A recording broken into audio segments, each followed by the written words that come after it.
পোল্ট্রির ডিম ভাঙতেই ডিমের ভিতর থেকে বেরিয়ে এলো সাপের বাচ্চা। এমনটাই অনুমান করছেন শ্যামলা অঞ্চলের খোট্টাডিহি গ্রামের ডি পাড়ার বাসিন্দারা। এই ঘটনায় আতঙ্কিত এলাকাবাসী। ঘটনাটি ঘটেছে জামুরিয়া শ্যামলা অঞ্চলের খোট্টাডিহি গ্রামের ডি পাড়ায়। ডি পাড়ার বাসিন্দা শেখ মান্নানের স্ত্রী মালা বিবি সকালবেলা তার ছেলের জন্য ডিম ভাজতে গেলে ডিমের ভিতর থেকে বেরিয়ে আসে সাপের বাচ্চা। সকালে আমরা যখন আসি তখন হঠাৎ আমাদের খবর দেয় যে ছেলেটার জন্য আমি রান্না করতে যাচ্ছিলাম, তখন আমি যখন ডিমটা ভাঙি তার মধ্যে সাপ বের হয়। তো এখানে আমরা সবাই খুব আতঙ্কে আছি যে যদি যেটা একটা গরিব মানুষের পুষ্টিকর খাবার পোলট্রির ডিম, তার মধ্যেও যদি এইসব সাপ বা এইসব জিনিস হয়, কীটপতঙ্গ যদি বের হয়, তাহলে মানুষ আর কী নিয়ে খেয়ে বেঁচে রবে। তাই এটা আমরা চাইছি যে সব ফার্ম থেকে ডিমগুলো আসছে যাতে সরকারভাবে ভেরিফাই করে ডিম পাবলিককে দেওয়া হয়, সেটাই আমরা একটু অনুরোধ জানাবো। আমরা খুব এখন আতঙ্কের মধ্যে বাস করছি। আমাদের এখানে যে খোট্টাডি শ্যামলা অঞ্চলে খোট্টাডি গ্রামে আজ যে ঘটনা ঘটেছে, একটা পোলট্রি ডিমের মধ্যে সাপের ছা বেরিয়েছে। এরকম হয়তো আরও ডিমে বেরোতে পারে।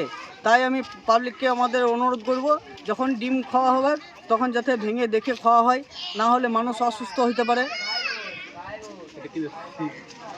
আপনার নাম? আমার নাম সোমনাথ মন্ডল। সকালে আমি ভাইতে গেলাম, তো দেখছি ভাঙলাম, তখন বাটিতে ভাঙলাম, তখন দেখছি এই সাপের ছাটা বেরোলো। কি বলতে এটা? পোলট্রির ডিম। তো কখন ভাঙতে গেলে? এই সকালে 7টার সময়। কোথায় নিয়ে এসেছিলে? ওই দোকানে নিয়ে এসছে, এবার কোথায় নিয়ে এসছে আমি জানি না। এবার কাজে গেছে, সন্ধ্যায় আসুক তখন জিজ্ঞেস করবো কার দোকানে এনেছে। তো এটা কীভাবে বুঝলেন যে এটা সাপ? ওই বাটিতে যখনই ঢাললাম তখন ওই লম্বা মতন বেরোলো, তখন ওই যে আউট করলাম কি এটা সাপ বটে। আচ্ছা, এই যে পোলট্রির ডিমে যে সাপ বেরোচ্ছে, কতটা আতঙ্কের মধ্যে রয়েছেন? প্রচুর আতঙ্কের মধ্যে রয়েছে। কতটা ভয় লাগছে? এটা যদি আপনি না দেখতেন, ঢেলে দিতেন, তো এই খেয়ে নিত, বাচ্চা ছেলে খেয়ে নিত, যেতে কিছু হয়ে যেত। এই ডিম যেমন বন্ধ হয়ে যেত। এই যদি রাত্রেই ভাইতাম তাহলে কি হতো? আচ্ছা, আপনি কি বলতে চাইছেন, মানে কি বলতে চাইছেন যে এবার ডিম খেতে গেলে সবাইকে কি বলতে চাইছেন, যে দেখে খাবেন? আগে ঢেলে দেখবেন তারপর খাবেন? আগে ঢেলে দেখবেন তারপরে খাবেন। আপনার নাম? মালা দিদি।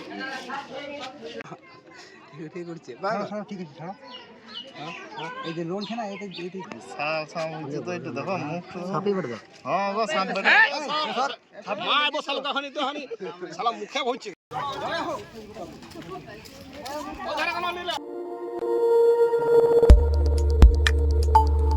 দেখতে থাকুন নিউজ প্রাইম টাইমস, আপনাদের সাথে আপনাদের পাশে।